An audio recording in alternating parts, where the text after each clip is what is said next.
L'invité de ce matin avec le professeur David Kofi Aza, qui est prêtre de Fa, président du CONASEB, le Conseil national des cultes endogènes, et également le grand maître de l'authentique universel ordre de la Reine-Mère. Avec lui ce matin, nous parlons de ce ouvrage, c'est Degbedo. C'est pour lui l'image de l'homme qui est et qu'il pense laisser à la postérité, une autobiographie qui retrace son parcours depuis sa tendre enfance à l'initiation au Fa, aux années de recherche, sa vie professionnelle et sociale dans le monde endogène. Mais avant d'en parler avec Atifor Lafa, on va quand même lui poser, comme à l'accoutumée, quelques questions sur la thématique du panel de discussion de ce matin, notamment à savoir quel type de relation doit-on réellement entretenir avec son père pour une vie heureuse. David Kofi Aza d'entrée de jeu, bonjour. Bonjour. Merci d'être là ce mercredi. C'est un devoir. C'est un devoir. Atifor Lafa. Alors David Kofi Aza, on parle des relations que les enfants ou le parent qui doit entretenir entre eux. D'entrée, est-ce que quel type de relation un père doit entretenir avec son enfant? Vous savez, dans la vie du couple, les engagements ou les devoirs sont partagés. La mère a le devoir d'éduquer. Je pèse bien le mot, c'est la maman qui éduque l'enfant, pas le père. La mère a le devoir d'éduquer l'enfant et également le devoir de le conduire non seulement au sein de la société, mais au sein de cette deux familles. Par contre, le père a un devoir de protectionnisme au niveau de ses enfants ou de son enfant, mais également d'assumer, je dirais, les besoins vitaux de l'enfant. Le père a le devoir de les assumer.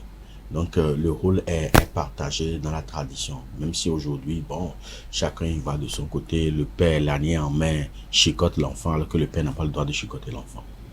Mais est-ce qu'il faut toujours accuser le père qui n'arrive pas à être là pour son enfant, peut-être au vu des situations où, dans le cas où les parents sont divorcés, qui n'arrivent quand même pas à avoir l'espace qu'il faut ou le temps qu'il faut pour assumer ses responsabilités, pour être là pour l'enfant? Est-ce qu'il faut renier ce père-là, il faut l'abandonner? Est-ce qu'il faut couper les liens avec le père?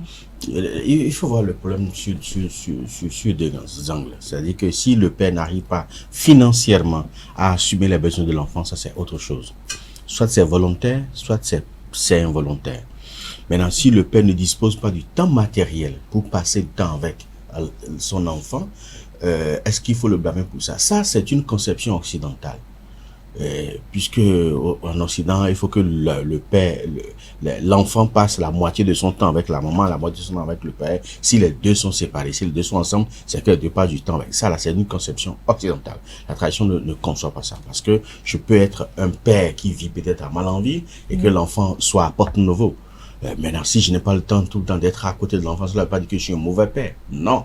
Si c'est pour les besoins de la nécessité, ce n'est pas que c'est un mauvais père. Donc, on n'a pas à blâmer le père parce qu'il ne passe pas assez de temps à côté de l'enfant. Même s'il passe assez de temps à côté de l'enfant, ça ne changera pas grand-chose. Je dis ça ne changera pas grand-chose parce que si la maman décide que cet enfant-là ait une bonne impression de son père, l'enfant aura une bonne impression de son père. Si la maman décide que l'enfant ait une mauvaise impression, l'enfant aura une mauvaise impression. Généralement, la maman perçoit ce manque de temps ou ce déficit de temps paternel comme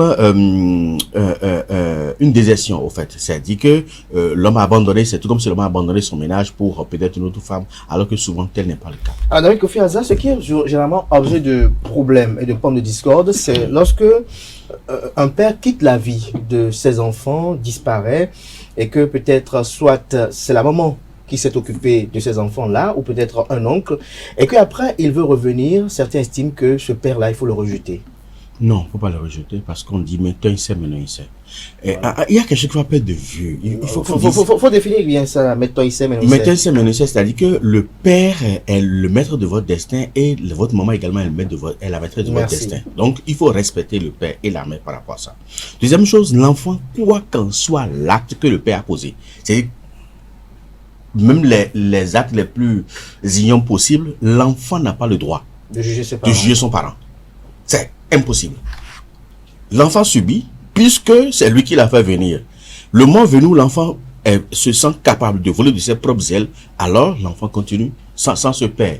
Mais dire, blâmer son père ou juger son père parce que son père a posé tel ou tel acte, blâmer sa mère ou juger sa mère parce que la mère a posé tel ou tel acte, ce n'est pas du ressort de l'enfant. Ce n'est pas du ressort de l'enfant. Alors, et il y a cette maxime même qui dit que on ne juge pas sa famille comme le reste du monde. Même de façon générale, c'est pas bon de juger.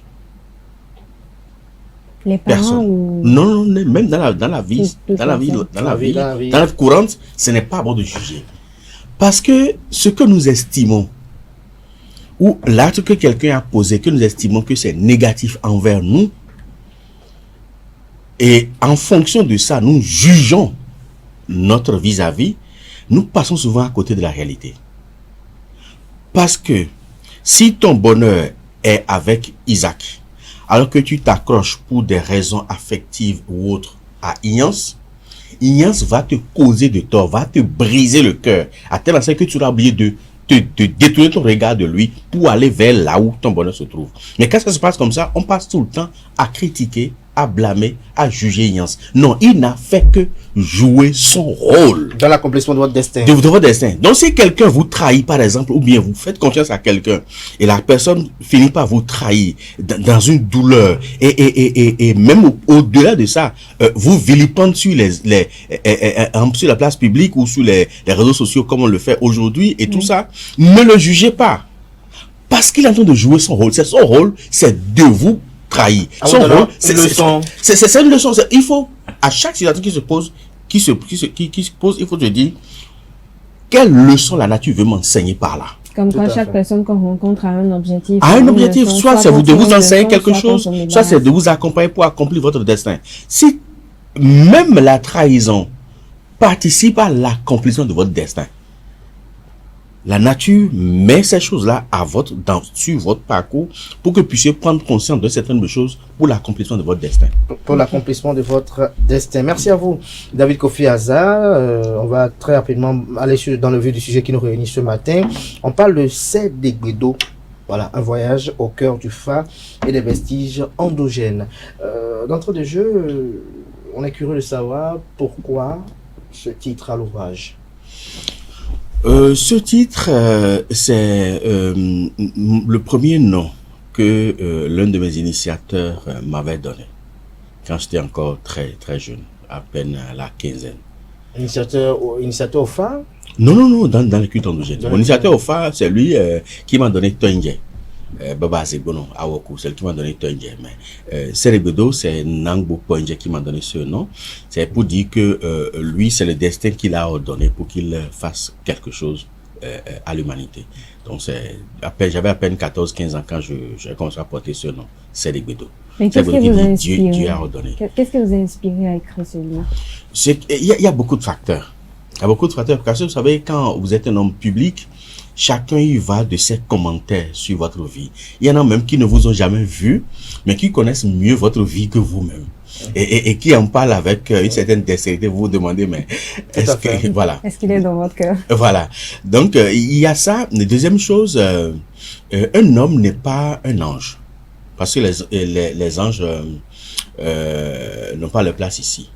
Donc, autant que nous sommes sur la planète, nous avons des défauts, nous avons des qualités, mais on ne peut pas juger quelqu'un uniquement sur ses défauts. Et on ne peut pas juger quelqu'un également uniquement sur ses qualités. Parce que l'harmonie, je dirais, résulte de l'analogie des contraires. Donc, il faut un peu de tout. Mais même ce qui est bien, quand on sent soi-même qu'on peut, parce que sur beaucoup de plans, tout le monde n'est pas une référence. Et je ne dis pas que je suis une référence sur tous les plans pour quelqu'un, non. Mais au niveau de mon parcours initiatique, je dis, quand je regarde là où je suis aujourd'hui et quand je regarde d'où j'ai commencé, même si je suis né dans une famille de tradition, de père et de mère, je dis, beaucoup sont nés dans cette même condition que moi, ou ont été dans cette même condition que moi, mais n'ont pas eu ce parcours-là dont aujourd'hui je suis fier et je le revendique et je me le cache pas. Donc je me suis dit, tout ce qu'il y a de bon, au niveau de mon parcours, c'est mieux d'étaler ça sur la place publique et que chacun puise, que cela serve de, je dirais, de référence à chacun pour puiser peut-être quelques idées et avancer dans la vie, pas seulement sur le plan de la tradition, mais sur le plan économique, sur le plan professionnel et dans d'autres plans de la vie, que cela puisse servir de référence. Vous parlez de votre parcours, quels sont si vous permettez, quels sont les moments qui ont rythmé ce parcours-là? Les moments forts? Oh, les moments forts, il y en a beaucoup. Okay. Il y en a beaucoup. Mais ce que je retiens, c'est que autant que nous avons besoin d'un déclic. Nous avons besoin de quelqu'un qui va servir d'élément de propulsion au niveau de votre vie. Sinon, vous pouvez avoir des qualités en vous, vous pouvez avoir des potentialités en vous, mais s'il y a personne pour vous réveiller, le potentiel en vous, vous allez vous allez passer à côté de votre vie, au fait. Et je dis ça pour faire pour rendre hommage à Madame Olo Gracia Ntaï, l'épouse du professeur Théodore Olo. C'est jusqu'à aujourd'hui, je l'appelle toujours maman. Je l'appelle maman parce que au moment où j'ai besoin de donner une orientation à ma vie, je l'ai vu directement sur mon chemin. Et depuis mon enfance, me dit David, parce qu'on m'appelle toujours David, hein, même aujourd'hui, malgré soit date, parfois ça lui passe rapidement parce que c'est l'habitude. Elle m'a connu très petit. Et comme le dit chez nous, l'enfant ne finit jamais de grandir devant ses parents. Maintenant, Gracia me dit toujours, aujourd'hui, elle est Nandaho, Chodaton, à Gonglo, alors que Huissou. Nandaho me dit, David, moi je crois en toi, tu as du potentiel, tu as quelque chose à accomplir, tu as une mission pour ce Bénin, tu as une mission pour l'humanité. Moi je t'encourage, tu as mon soutien. Et chaque fois qu'elle me répète ça, je dis, ce soutien n'est que moral ou... Non, le soutien n'est pas que moral. Non, ce soutien financier, psychique, psychologique et tout. Et il fut même un moment où mon garçon, mon aîné Kelly Gibson, quand il était né, j'avais du mal à concilier ma vie de jeune, je dirais jeune marié et mes recherches. Mais pendant un bon moment, mon garçon est resté dans sa maison. Elle s'est occupée de mon garçon pour me permettre... Comme son enfant pour me permettre d'aller faire mes recherches. Et elle a beaucoup fait financièrement pour mes recherches à travers non seulement le Bénin. Vos recherches étaient basées sur quoi? Sur beaucoup de choses. Parce que très rapidement, j'ai pas voulu seulement me contenter de la tradition. Donc, vous avez fait des recherches sur quoi précisément? D'abord sur la numérologie. Oui. Sur la magie hindoue. Je suis un expert en magie hindoue. Sur la théologie juive. Je suis un rabbi, souvent je ne le parle pas. Rabbi, c'est un docteur en théologie juive.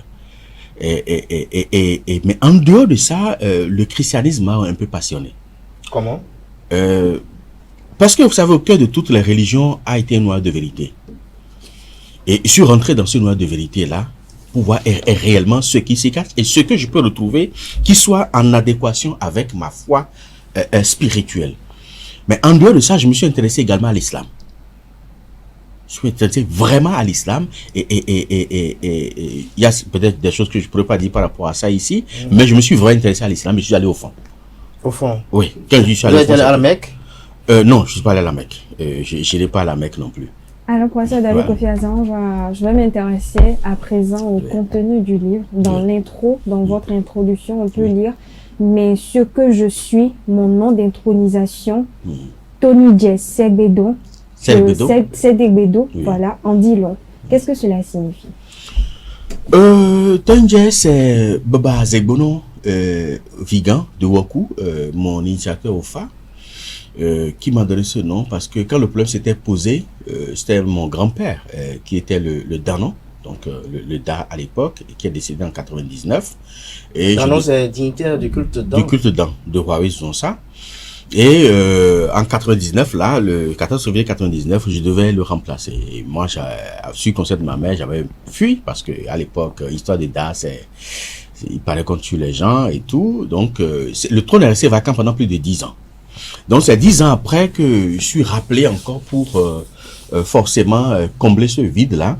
Et là, je suis allé recevoir les conseils de mon initiateur, OFA.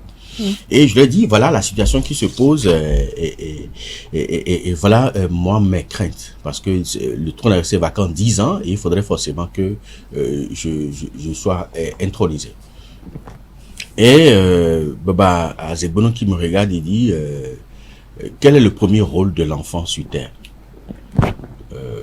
Bon, j'ai raconté ma vie, et il a dit, c'est que l'enfant doit célébrer le nom de son père. C'est pour ça qu'il est né. Si tu veux pas que le nom de ton père soit traîné dans la boue, alors va prendre le trône. Et ainsi tu vas célébrer le nom de ton père. Ça s'est passé en août 2009. Donc bientôt, je dirais 15 ans. Ok. Et c'est comme ça que je suis retourné au palais royal d'Akodonou. Parce que moi j'étais couronné par le roi d'Akodonou, Landozin. Et les cérémonies d'intronisation ont été faites, mais le roi dit, bon, Diaï, c'est-à-dire, donne ton nom. Tu dois donner un nom de sacre et de consécration. Et c'est là j'ai donné le nom que mon bokono m'avait donné, Tonye. Et Serebedo, c'est un nom que je portais déjà, bien avant ça, par Nambo Poignet, pour mon incursion et surtout ma consécration à l'ordre des Minona. Oui, là, vous avez d'autres noms d'initiation? Non, je n'ai plus d'autres initiations, mais après, j'ai fait un rituel que nous appelons fait, et qui fait. C'est une connaissance acquise et qui permet, malgré les vicissitudes de la vie, malgré les difficultés de la vie, de ne jamais succomber et de ne jamais tomber. Et ce nom-là, c'est Gandizoma Konfi, c'est-à-dire que même si le fer brûle, il ne produira jamais la cendre. Il va toujours rester dur, même s'il brûle. Donc, même si on est attaqué de toutes parts, on restera toujours debout. Et ça, c'est une connaissance acquise. Et après cette connaissance-là, j'ai pris ce nom, Gandizoma Konfi. Alors, avant de... J'ai une petite question sur le fait très rapidement, une petite digression. Mais est-ce votre nom de sacre qui vous amène à rendre hommage dans un premier temps à votre père dans ce livre-là? Non, pas seulement le nom de sacre, mais pour avoir été un des acteurs principaux, pour ne pas dire l'acteur principal de ma vie. Il a fait quoi, papa? Parce que tout à l'heure on a parlé des relations entre père et fils. Papa a fait beaucoup. Comme d'abord, nous sommes 20. Pour mon père, on est 11 garçons et 9 filles. Puis, moi, je suis le 3e garçon. Et je suis le plus récalcitrant. Et je suis sûr que nos amis internautes seront curieux de savoir, aujourd'hui, David Kofi Azak a combien d'enfants? J'ai beaucoup d'enfants. J'ai beaucoup d'enfants. Dieu m'a donné de très merveilleux enfants. Le nom ne peut pas encore révéler. Non, je ne veux pas révéler le nom parce que même non seulement ça, un chef de culte ne révèle pas, ne compte pas le nom des enfants. Non. Mais Dieu m'en a donné suffisamment. J'en ai même marre. Vous avez déjà dépassé, papa? Pas encore, mais je compte le dépasser au moins d'un. Allez-y. Donc, nous, on est 20 pour notre papa. Moi, je suis le 3e garçon. Je suis un peu turbulent, téméraire et tout ça. Mais le vieux, malgré toutes mes dérives, a toujours eu la patience. C'est important. De me dire posément les choses, de me dire posément ce que je devrais faire normalement. C'est un père très protectionniste, mais également avant-gardiste. Avant même que tu ne poses l'acte, c'est tout comme si il a du flair et il te dit, voilà ce que tu veux faire, tu es libre de le faire, mais si tu le fais, voilà les conséquences. Donc quand ça se posait, tu t'arranges pour pouvoir supporter aussi les conséquences. C'est-à-dire que il te rend responsable de tes actes, mais il te prévient. Maintenant, tu es libre de le faire ou de ne pas le faire. Mais en dehors de ça, il m'a toujours dit, tu dois étudier. Parce que mon père, je rappelle, il a été journaliste, c'est un expert comptable. Il a même publié l'Action populaire. C'est l'un des tout premiers journaux privés du Dahomey, c'était en 1964. Mais malgré ça, il est beaucoup non. Mais après, il a travaillé à l'ambassade de Libye en tant que secrétaire général de l'ambassade jusqu'à la retraite. Et quand il quitte l'ambassade de Libye, il vient s'asseoir sur la natte pour je dis, mais comment un cadre de ce niveau, un diplomate de ce niveau, qui après revient s'asseoir sur la natte pour consulter, à l'époque on consultait pour 100 francs. C'est pour 100 francs. Mais 100 francs à l'époque a de la valeur. Quand même. Ben, a de la valeur, oui. Mais je dis, c'est un peu ridicule en ce moment-là. Mais je me dis, s'il va jusqu'à... il incarne les valeurs qu'il enseigne à ses enfants. Lui-même, il incarne ces valeurs-là. Les valeurs d'humilité, d'honnêteté, de sincérité, du respect, de l'amour, de la solidarité, de la fraternité. Il incarne ces valeurs-là. Et j'ai vu ce qui m'a un peu fait tout là chez lui. Et là, parfois, ça me fait beaucoup réfléchir parce que je dis, l'homme est un peu ingrat. À chaque fin du mois, quand mon père prenait son salaire, il met 1/10 du salaire dans une enveloppe et il dépose sur son bureau au cabinet là où il consulte le FA. Si des gens viennent et consultent le FA et n'ont pas l'argent pour faire les sacrifices, on va regarder dans cette enveloppe là pour aller acheter les éléments pour travailler pour ces gens jusqu'à ce que l'argent finisse. Et à la fin du mois, il remet encore dans cette enveloppe. Donc, tout le monde sait que cet argent-là, c'est pour accompagner les nécessités. Dans le sens du partage. Qui n'ont pas les moyens, mais qui sont dans des difficultés. Et c'est dans ça qu'on puisse pour régler leurs problèmes. Il faisait le social aussi dans la Il faisait le social dans la tradition. Donc, j'ai vu ça chez lui pendant tant d'années et je me suis dit... Mais les personnes qui ont joui de ces fruits-là... Tous ceux-là qui ont joui de ces fruits et que je connais, hein, d'autres sont devenus même ministres de la République, d'autres sont devenus même députés de la République. Mais ils l'ont oublié. Ils l'ont oublié. C'est comme ça. Et même à sa mort... Lorsqu'il pleut, on sort le parapluie, mais après la pluie, on le jette. On le jette. Même après sa mort, personne, on n'a vu personne. En tout cas, ceux-là, on ne les a pas vus. Mais on a vu des gens qui étaient des gens sincères. Sincères. Ouais. Alors, professeur David Kofi Azar, à travers votre livre, vous faites la promotion du FA, des religions endogènes. Yeah. Mais est-ce que tous ces secrets qui ont été donnés dans ce livre-là ne vont pas fragiliser ce côté sacré, spirituel qu'on a? Parce qu'aujourd'hui, on voit tout le monde est devenu prêtre de FA, tout le monde fait des consultations. Est-ce que si par exemple, quelqu'un qui lit ce livre, parce que dans le chapitre 2, intitulé FA, comme essence d'un plein épanouissement, vous avez décrit un peu comment se fait les consultations du FA, comment faire les interprétations, les signes et autres. Mais quelqu'un qui lit ce livre, qui peut-être bûche ces parties-là, qui sait comment interpréter les signes, comment faire les consultations et autres, est-ce que c'est pas une façon de livrer le secret du FA? Non, mais il faudrait même en faire davantage. Je viens de finir d'écrire un autre livre là sur que j'ai intitulé Les Bakinka, qui permet de faire des consultations à travers les coris. Parce que vous savez, nous avons mené un combat. Moi, ça fait 30 ans que je suis dans ce combat-là. Depuis 30 ans que je suis Bokono, que je me suis engagé à vulgariser le FA et l'identité et les identités endogènes. Il y a beaucoup qui veulent, mais ils n'ont pas de bons répondants. Et pour ça, ils font de l'à peu près pour la population. Le besoin est là. Mais en dehors de ce besoin, il n'y a pas les ressources humaines de qualité qu'il faut pour pouvoir répondre à ces besoins. C'est-à-dire, vous voulez permettre à ceux-là qui font de l'à peu près. Ne pas se faire avoir aussi par ces personnes. Non, pas se faire avoir. Parce qu'ils vont, si on ne fait rien, ils vont tous se faire avoir. Okay. Le problème ici, c'est ceux qui ont le désir de pratiquer le truc et qui n'ont pas suffisamment d'éléments de connaissances pour le faire. Oui. Je veux leur permettre d'avoir cette connaissance. Donc, j'ai fait finir le livre. Le livre leur permettra parce que des fois, je vois des gens qui jettent 7 coris. On ne jette pas 7 coris. On ne peut même pas interpréter. On ne jette que 4 coris ou 8 coris. Et les 8 coris doivent être jetés de certaine manière. Il y a des gens qui prennent des coris aléatoires. Hier, j'ai vu sur les réseaux sociaux quelqu'un qui fait du direct avec 5 coris, fait une consultation avec 5 coris. Et la personne appelle, est-ce que Nadia peut se marier avec Isaac? Il jette les 5 coris et puis il dit, est-ce qu'Anaël peut épouser les Nancéline? Voilà. Il jette les 5 coris et dit oui, mais on va faire des travaux. Je dis, c'est de l'arnaque, certes. Mais c'est qu'ils sont là. Et ils sont sur les réseaux. Il faut leur permettre de se corriger. C'est pour ça que j'ai écrit le livre, Les Bakinka, pour leur permettre de consulter vrai, avec 4 coris seulement, même s'ils veulent le faire à distance. Donc, si on ne leur apporte pas les éléments qu'il faut, c'est qu'on sera comptable. Parce que nous savons que ce qu'ils sont en train de faire sur les réseaux sociaux là, toutes ces consultations-là, c'est du faux, c'est du pipeau. Nous savons que c'est du bluff. Mais qu'est-ce qu'on fait? Le constat est fait. Maintenant, qu'est-ce qu'on fait pour corriger? Parce qu'ils vont, si on ne fait rien, ils vont toujours continuer par arnaquer la population. Mais la conséquence, c'est que cette population-là qui veut trouver le salut dans la tradition et qui est arnaquée, elle va retourner vers les églises. Mais professeur, vous dites quelque chose d'intéressant dans vos propos. Vous avez dit, pour faire les consultations, il faut lancer soit 4 coris, soit Oui, 8. Cori. Pourquoi des coris pairs? 4. Oui. 4 Cori pour refléter l'intégralité des concepts initiatiques traditionnels. C'est-à-dire que pour réunir les 4 éléments, la terre, l'air, l'eau et le feu, Oui.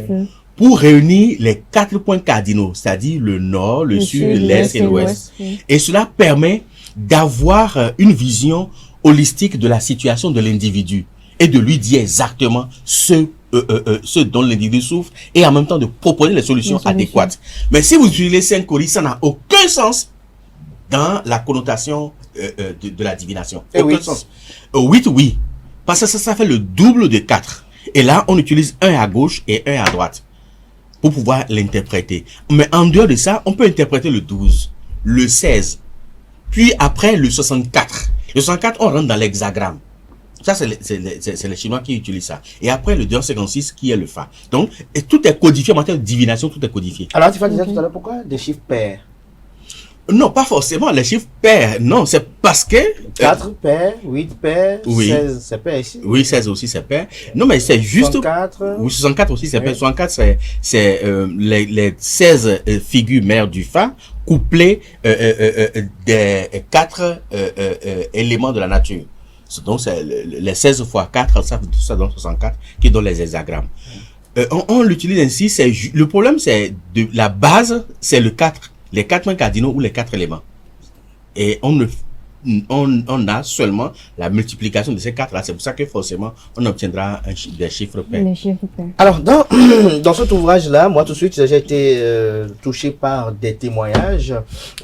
3 témoignages tout de suite là qui m'ont touché. Celui du professeur Kapo Maouyon, Oui. actuel président du comité des rites Vodou. Nous avons également le témoignage de Dada Alidé Convoyon. Oui. Et également un troisième, si mes souvenirs sont encore bons, c'est celui qui est relatif à Madame Gracia Olo. Olo. Vous avez parlé d'elle tout à l'heure, bien Oui. évidemment. Il y a Mais par également Florent Ressou. Florent Ressou, voilà. Oui. Voilà, Florent Ressou, j'oubliais aussi. Alors, par rapport à Kapo Maouyon, quelles sont les relations avec Kapo Maouyon? Quelles sont les relations avec Dada Voyon, qui vous a présenté carrément comme un fils et qui dit, je cite, il ne sait pas mentir et sa franchise lui crée beaucoup d'ennemis. Félicitations.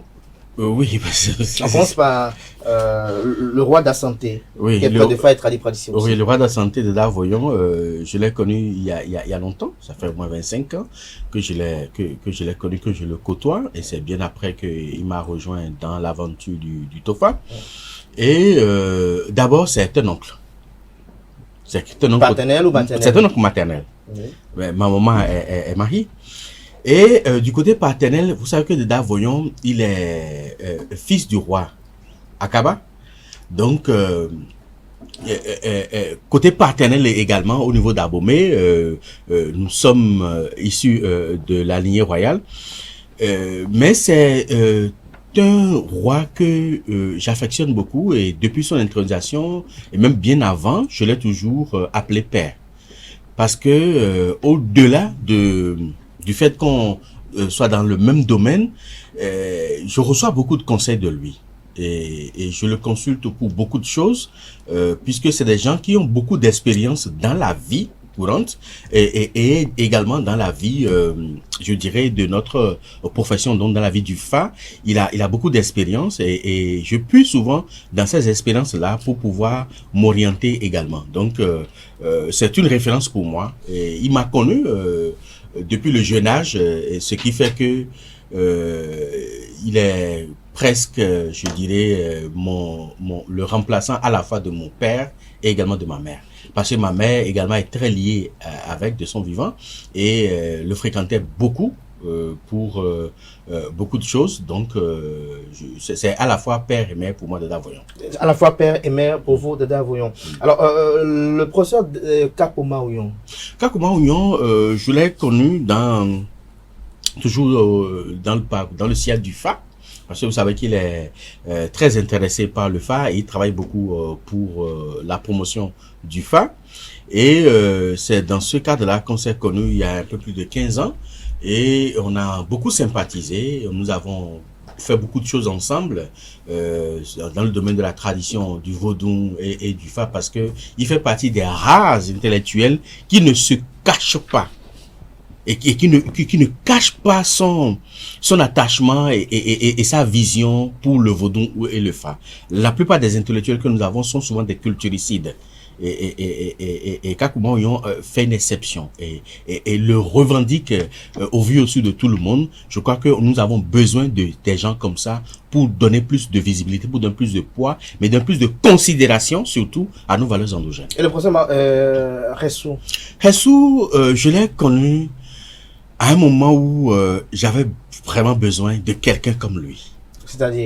C'est-à-dire, je me rappelle, c'était au début des années 2000, où j'avais un ami, je me rappelle plus de son nom, qui était à l'époque ministre de la Culture de la France, et avec qui j'avais un projet. Et le projet, c'était de peindre les 256 signes en tableau avec les légendes et de pouvoir les exposer en France. Donc, j'avais contacté un jeune à l'époque, aujourd'hui il est Da Arandessi, on l'appelle Victor Arandessi, il s'appelle Vakba. Il est artiste peintre, mais aujourd'hui il est Bokono. Je l'ai contacté et il a pris l'engagement de m'accompagner dans cette aventure-là. Et on a fait les 256 tableaux. Et on a fait les tableaux pour des divinités qu'on devait exposer en France. Je dis, mais moi je suis nationaliste pur et dur. Mon pays d'abord. Et après les autres. Et j'ai ça dans le sang, je veux dire. J'ai dit, si je dois aller faire en France, il faut que je commence par mon pays. Le ministre était contre. Il dit non, c'était prévu qu'on fasse ça pour que tu viennes exposer en France. Il dit, je vais d'abord faire chez moi. Il dit, si c'est comme ça, je te lâche parce que tu vas faire chez toi, mais tu vas le regretter. C'est vrai que je regrette, mais je ne regrette pas mon acte. Il dit, tu vas le regretter parce que les tiens ne reconnaîtront jamais ta valeur. Jamais ta valeur, il faut que tu quittes le Bénin parce que le Bénin n'a rien à te donner. J'avais le choix entre suivre l'argent ou suivre ma conviction. J'ai choisi ma conviction. J'ai laissé tomber l'argent. Et c'est là que vous avez rencontré Florent Ressou? C'est là maintenant que j'ai rencontré Florent Ressou parce que je voulais quelqu'un du milieu qui allait m'accompagner. Donc, je l'ai rencontré. Fortunément, je crois que c'est Joe Colonon de Canal 3 qui m'a mis en contact avec lui à l'époque. Il y a un peu plus de, bientôt, il y a 20 ans déjà. Et quand je l'ai vu, je l'ai exposé le projet. Il m'a jamais vu. Il dit, tiens, David, je connais ton père, mais toi, non, seulement ce projet est intéressant, on va le faire. J'ai dit, moi, je n'ai pas les moyens. Il dit, d'accord, moi, je t'offre mon cadre. Et ça, je dis, des gens comme ça, c'est des gens qu'il faut valoriser. C'est des gens qu'il faut reconnaître leur mérite dans la société. Florent Ressou m'a tendu la main à 0 francs. Il dit, je donne même mon cadre. À l'époque, il avait un cadre qu'on appelait Horticulture, dans la rue de l'hôpital Saint-Luc. Il m'a donné les clés même de la maison et j'ai exposé mes tableaux là pendant 2 semaines. Et il m'a donné même la clé du bâtiment. Et c'est là que j'ai implanté ma première école du Fa au Bénin. C'est dans ces locaux. J'ai commencé par enseigner le Fa. Ces personnes sont rares. Hein? Elles sont rares, ces personnes. Elles sont rares, ces personnes-là, Florent Ressou. Donc, elle m'a tout donné. J'ai dit, mais tu me connais pas, tu me donnes la clé de ta maison, tu me donnes et tout. Et puis, j'ai commencé par donner le Fa. Et je suis resté là pendant des années. Ce qui est un projet qui est parti pour 2 semaines. J'ai fait les 2 semaines de l'exposition à 0 francs. J'ai vendu mes tableaux. Et là, j'ai commencé par enseigner le Fa et ça a duré des années. Et là, j'ai vu quelque chose. Mais j'ai jamais donné 1000 francs. Et il m'a toujours accompagné. Il a même fait la promotion de mes œuvres à travers ORTB à l'époque et à travers des émissions qu'il animait à l'époque. Et il m'a ouvert les portes de l'ORTB à 0 francs. Merci alors, pour ce témoignage et prise de gratitude. Abdelkader me permet une dernière question pour finir. Vous organisez très prochainement un séminaire public, une conférence publique sur le thème connaissance et pouvoir. Dites-nous quel en est l'intérêt. L'intérêt, c'est que, vous savez, nous sommes dans un monde où l'homme ignore ses propres potentialités, même jusqu'à 90-99%. On ignore nos potentialités. Et je dis, si l'homme pouvait prendre conscience de son être et de son état, il pouvait corriger beaucoup de choses lui-même, sans pour autant recourir à des mages ou à des théurges ou à des consultants ou à des médiums ou autres. Et c'est dans cette perspective-là que j'ai décidé d'organiser cette conférence de très haut niveau. J'avoue, c'est une conférence de très haut niveau. Qu'est-ce qui la particularise? Ce qui la particularise, c'est que nous allons explorer les potentialités en matière de connaissances, dans toutes les ramifications de connaissances. Nous allons explorer maintenant les potentialités en matière de pouvoir. Le pouvoir politique, non. Le pouvoir administratif, non. Mais le pouvoir spirituel, oui. Le pouvoir social, oui. Parce que nous sommes des êtres de pouvoir, mais on n'en a pas conscience et on ne les exerce pas.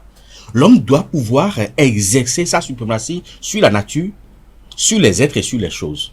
Et c'est de ça qu'il sera question le 10 août prochain pour la conférence sur le thème connaissance et pouvoir. Merci à vous, David Kofi Aza. On n'en finirait pas. Je rappelle à nos amis internautes que David Kofi Aza est prêtre de Fa, consacré et investi depuis bientôt une trentaine d'années. Il est adepte du Vodou Sakwata et dignitaire de la divinité Dan, grand conservateur et grand commandeur de l'authentique et universel ordre de la Reine Mère au Nord.